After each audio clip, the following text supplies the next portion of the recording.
साई राम।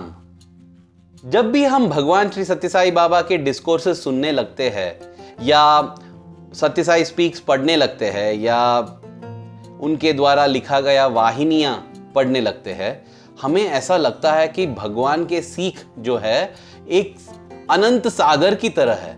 ये एक ऐसे समुद्र है जिसका कोई अंत ही नहीं है। हाँ? ये सब कैसे पढ़ पाएंगे, ये सब कैसे समझ पाएंगे जब पढ़ने और समझने के लिए ही समय नहीं है, तो इसका अभ्यास करने के लिए कहां पर समय मिलेगा। लेकिन भाइयों और बहनों, हमें कोई महामुनि अगस्त्य बनने की कोई जरूरत नहीं है। हम जानते हैं ना अगस्त्य महामुनि ने क्या किया था।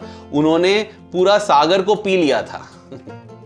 पूरा सागर पीने की कोई जरूरत नहीं है, क्योंकि सागर के हर एक बूंद में सागर के गुण हैं। अगर हम एक बूंद को समझ पाएंगे तो सागर को भी समझ पाएंगे। पूर्णमदः पूर्णमिदं पूर्णात् पूर्णमुदच्यते। ये पूर्ण है, वो पूर्ण है, सागर भी पूर्ण है, हर एक बूंद भी पूर्ण है। इससे हमें समझ में आता है कि भगवान ने जो भी कहा है, जो भी लिखा है, सब चीज का अभ्यास करने का कोई जरूरत नहीं है। कोई भी एक सीख लेके, कोई भी एक आदेश लेके उसका पालन किया या उसका अभ्यास किया ना, तो बस हमारा उद्धार हो जाएगा। जब मुझे यह समझ में आया तो मुझे लगा कि हाँ, मैं तो स्वामी का एक दो सिद्धांतों का या एक दो आदेशों का तो पालन जरूर कर रहा हूं। लेकिन जब मैंने किशोर माधव शेट्टीवार का कहानी सुना ना, तब मुझे पता चला कि स्वामी का आज्ञा का पालन करने का अर्थ क्या होता है। प्रेम स्वरूपुलारा, किशोर माधव शेट्टीवार जो है, मैं उन्हें अब से किशोर सर बुलाऊंगा, क्योंकि जब मैं MBA पढ़ रहा था प्रशांति निलयम में, तब ये हमारे टीचर थे। तो किशोर सर स्वामी के छात्र थे और छात्र है अभी भी, क्योंकि वे स्वामी का आज्ञा का पालन हमेशा करते हैं। पुट्टपर्ती में रहते हैं। अब जब प्रशांति निलयम जाओगे तो जरूर उनसे मिलना। शायद आप किशोर सर को प्रशांति निलयम में नहीं पाएंगे, लेकिन मैं इतना पक्का बोलता हूं कि उनमें आप प्रशांति निलयम जरूर पाएंगे।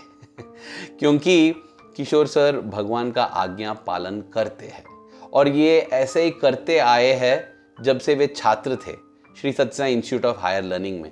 उस समय भी वे हमेशा सत्संग में रहते थे। सत्संग का अर्थ क्या है? इसका अर्थ ये नहीं कि हम अपने मित्र को चुने, बस अच्छे मित्र को चुने। नहीं, हम जिन विचारों के संग में रहते हैं वो विचार भी अच्छे होना चाहिए, सच्चे होना चाहिए और भगवान की ओर हमें ले जाना चाहिए। इसी को सत्संग कहते हैं। और किशोर सर ऐसे सत्संग में हमेशा रहते थे। वे स्वामी के डिस्कोर्सेस पढ़ते थे, स्वामी के द्वारा लिखा गया वाहिनियों को पढ़ते थे। उनमें से ध्यान वाहिनी पर ज्यादा ध्यान देते थे। वे हर रोज अपने कुछ मित्रों के साथ एक गणेश मंदिर जो था ना इंस्टीट्यूट में, उस गणेश मंदिर में बैठकर सत्संग करते थे। स्वामी के बारे में बात करना, आध्यात्मिक विषयों पर चर्चा करना, ये सब होती थी। एक दिन वे तैत्तिरीय उपनिषद के बारे में बात करने लगे। आप शायद जानते होंगे कैसे ये तैत्तिरीय उपनिषद का जन्म हुआ था, तितरी पक्षियों के बोलने पर। వేదములను విభజించి జగత్తునకు చాటినటువంటి వాడు వ్యాసుడు. It is Vyasa who divided the Vedas and spread అతనికి Vedas ప్రధాన about శిష్యుడు it. వైశంపాయనుడు. Vaisampana was a primary disciple of him. అతను వ్యాసుడి దగ్గర నుంచి అనేక విధములైనటువంటి యొక్క శాస్త్రములను, వేదములను, రహస్యములను నేర్చుకున్నటువంటి వాడు. Vaisampayana learned quite a few scriptures and all secrets of Veda from Vyasa. అతని దగ్గర యాజ్ఞవల్కుడు ప్రవేశించాడు. Yajnavalka went to him. యాజ్ఞవల్కుడు గొప్ప మేధాశక్తి గలవాడు. Yajnavalka was an Dhishali. intelligent person. అతను ఈ యొక్క వేదము నిమిత్తమై తన ప్రాణమునైన కూడా అర్పితం గావించడానికి తగినటువంటి సంసిద్ధుడైనటువంటి వాడు. He was prepared to give up his life for learning Veda. వైశంపాయనుడు ఈ యాజ్ఞవల్కుడు చూచిన తక్షణమే పట్టలేని ఆనందంతో ఉట్టిపోయాడు. Yajnavalkya was overjoyed when he saw Vaisampayana. అతన్ని దగ్గర చేర్చి కన్న బిడ్డ వలె ఆదరించి పోషించి వేదమునందలి రహస్యములన్నింటి కూడా నువ్వు బోధిస్తూ వచ్చాడు. He took him near and looked after all his welfare, taught Veda in all its కానీ comprehensions. సామాన్యంగా ప్రతి మానవునికి కొన్ని పాత సంస్కారాలు ఉంటుంటాయి, రోత సంస్కారాలు కొన్ని ఉంటుంటాయి. But unfortunately, there will be a few hard tendencies which they cannot give up. ఈ సంస్కారములు కేవలము యాజ్ఞవల్కుల్లో కూడా ప్రవేశించింది. Yajnavalkya also had this kind of samskaras which were in him.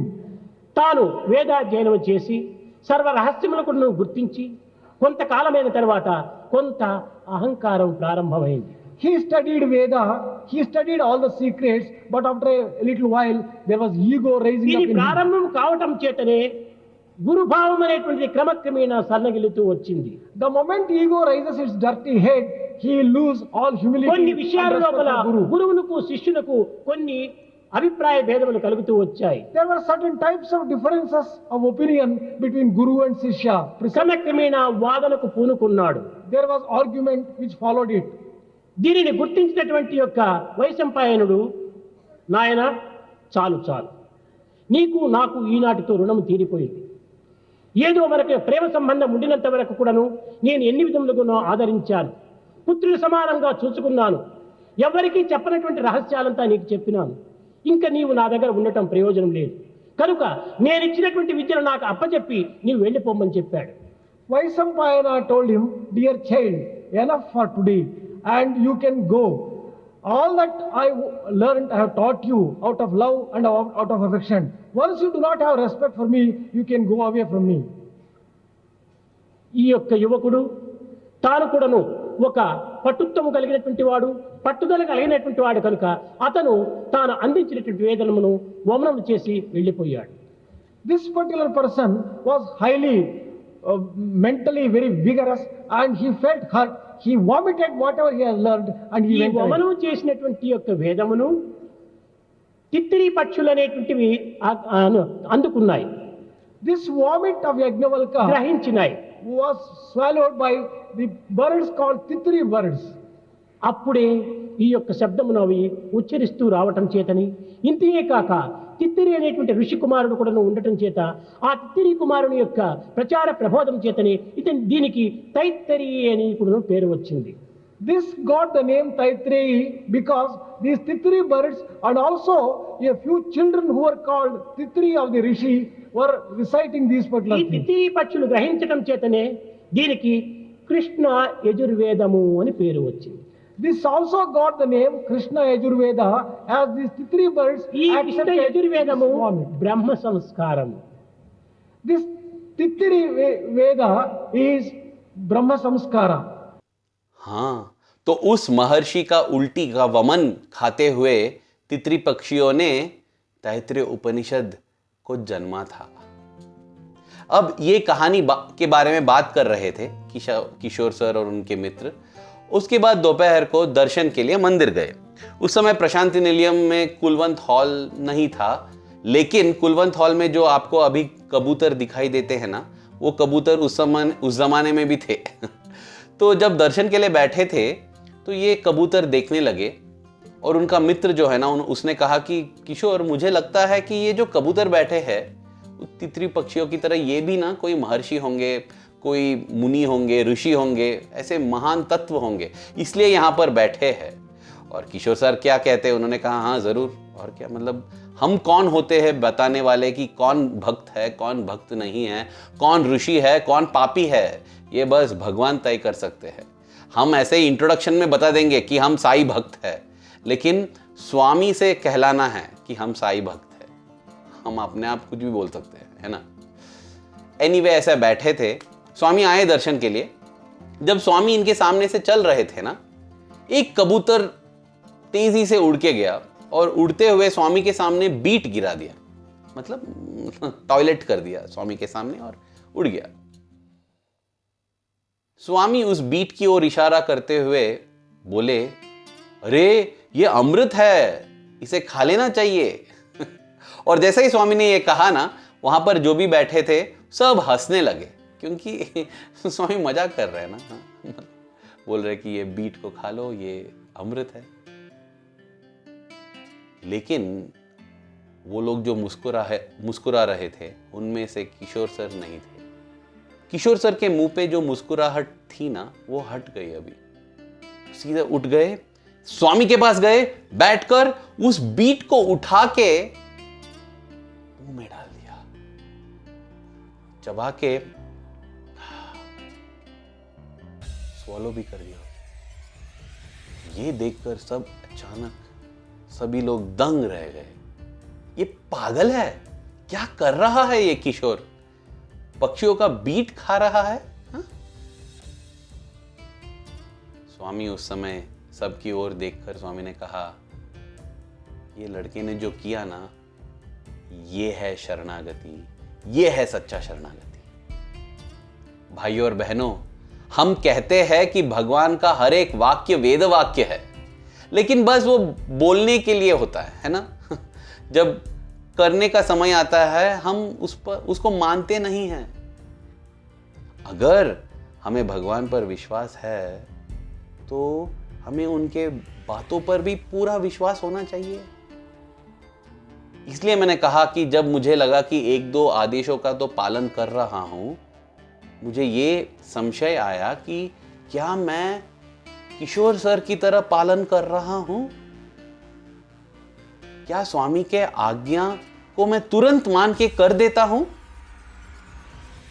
देखिए भाइयों और बहनों, हम सब ये चाहते हैं कि जब हम कठिनाइयों में हैं तब स्वामी आके हमें समझाए कि क्या करना चाहिए। कितना अच्छा होगा ना कि हर दिन स्वामी हमसे बात करे और हमें बताए कि आज ऐसा होगा, आप ऐसे करो, वैसे करो। हाँ? स्वामी वो करने के लिए तैयार है, लेकिन वो तब ये ऐसे करेंगे जब हम सुनने के लिए तैयार है। भगवान श्री कृष्ण भी उस क्षण के लिए रुके हुए थे जब अर्जुन ने कहा, करिष्ये वचनम तव। हे कृष्ण, मुझे अपने मन, तन, बुद्धि, चित्त, अहंकार किसी पर विश्वास नहीं करना है, बस आपके शब्दों पर विश्वास करना है। करिष्ये वचनम तव। तब कृष्ण ने कहा, हे अर्जुन, अब मैं कर दूंगा तेरा बेड़ा पार। हाँ? अनंत संसार समुद्र तारा, ये जो भवसागर है उसको पार करा दूंगा तुझे। स्वामी भी हमारा बेड़ा पार करने के लिए तैयार है, रुके हुए हैं, लेकिन वो ये जानना चाहते हैं कि क्या हम ऐसे कहेंगे, करिष्ये वचनम तव। ये सोचने की बात है। धन्यवाद। साई राम।